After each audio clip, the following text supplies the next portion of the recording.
నన్ను ఇంకా మహా అద్భుతంగా మార్చిన మరొక పుస్తకం 7 స్పిరిచువల్ లాస్ ఆఫ్ సక్సెస్. ఎన్నో వేల పుస్తకాలు చదివిన తర్వాత ఆ పుస్తకంలో నుంచి ఒక్కొక్కటి పాయింట్ రెండు పాయింట్లు నేను రాసుకొని పుస్తకంలో నా జీవితానికి అప్లై చేసుకుంటూ ఉండేవాడిని. ఒక పెద్ద నోట్బుక్ తయారైంది. ఇవన్నీ వేరే వాళ్ళకి చెప్పాలంటే ఎలా చెప్పాలి అనుకునేవాడిని.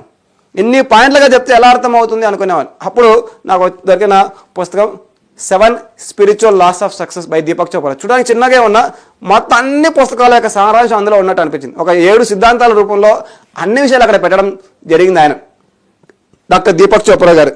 అప్పటి నుండి 7 స్పిరిచువల్ లాస్ ఆఫ్ సక్సెస్ మీద ఎన్నో వర్క్షాప్స్ తీసుకోవడం జరిగింది. 2003 7 క్యాసెట్లు కూడా చేయడం జరిగింది 2003లో. అప్పట్లో 7 లాస్ ఉమామేష్ అనే వాళ్ళు కొద్ది సంవత్సరాలు నన్ను ఒక 5 ఏళ్ళలో 10 ఏళ్ళలో వాటి మీద ఫుల్ డే వర్క్షాప్లు, half day workshop, 2 hours workshops అన్నీ తీసుకొని ఎలా తిరిగేవాడిని అన్నీ చెప్పుకుంటూ. 7 స్పిరిచువల్ లాస్ ఆఫ్ సక్సెస్ పుస్తకం ఖచ్చితంగా అందరు చదవవలసిందే. ప్రతి ఎన్లైటెండ్ మాస్టర్ యొక్క ప్రతి పుస్తకం చదవవలసిందే.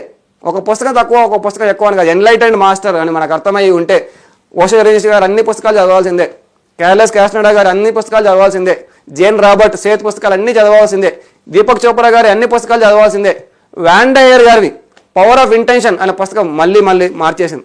అంతవరకు పవర్ ఆఫ్ ఇంటెన్షన్ అంటే నేనేదో ఈ భౌతికంలో సాధించడం కోసం ఇంటెన్షన్ పెట్టుకోవాలి, సంకల్పం పెట్టుకోవాలి అనుకునేవాడిని. Power of intention Wayne Dyer గారి పుస్తకం చదివిన తర్వాత సంకల్పాలు మనం వ్యక్తిగతమైన జీవితం కోసం కాదు పెట్టుకోవాల్సింది, ఆత్మ డెవలప్మెంట్ కోసం. స్పిరిచువల్ డెవలప్మెంటే అసలైన సంకల్పము. స్పిరిచువల్ డెవలప్మెంట్లో భాగంగా అన్నీ ఆటోమేటిక్గా వస్తాయి. ఈ యొక్క చిన్న చిన్న గోల్స్ వైపు మనం వెళ్ళే అవసరం లేదు. ఆత్మ గోల్లో భాగంగా పెళ్లి వస్తుంది, పిల్లలు వస్తున్నాయి, సంసారం వస్తుంది, ఉద్యోగం వస్తుంది, అన్నీ వస్తుంది అనే విషయం power of intention Wayne Dyer గారి పుస్తకం ద్వారా అర్థమైంది. అంతవరకు సంకల్పం అంటే నేనేదో సంకల్పించుకోవాలి ఉద్యోగం కోసం, వ్యాపారం కోసం సంకల్పించుకోవాలి కాదు.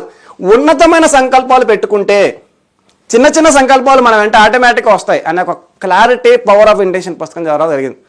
మనం పెట్టుకుంటే సంకల్పం ఆత్మ యొక్క పురోగతి కోసమే పెట్టుకోవాలి. స్పిరిచువల్ డెవలప్మెంటే అసలైన సంకల్పం, యూనివర్సల్ డెవలప్మెంటే అసలైన సంకల్పం అనే ఒక క్లారిటీ పవర్ ఆఫ్ ఇంటెన్షన్ పుస్తకం ద్వారా జరిగింది. ఆ పుస్తకాలన్నీ చదివేశాను. వ్యాన్ డయర్ గారి, ఓషో రేంజ్ గారి పుస్తకాలన్నీ చదివేశాను, దీపక్ చోప్రా గారి పుస్తకాలన్నీ చదివాను.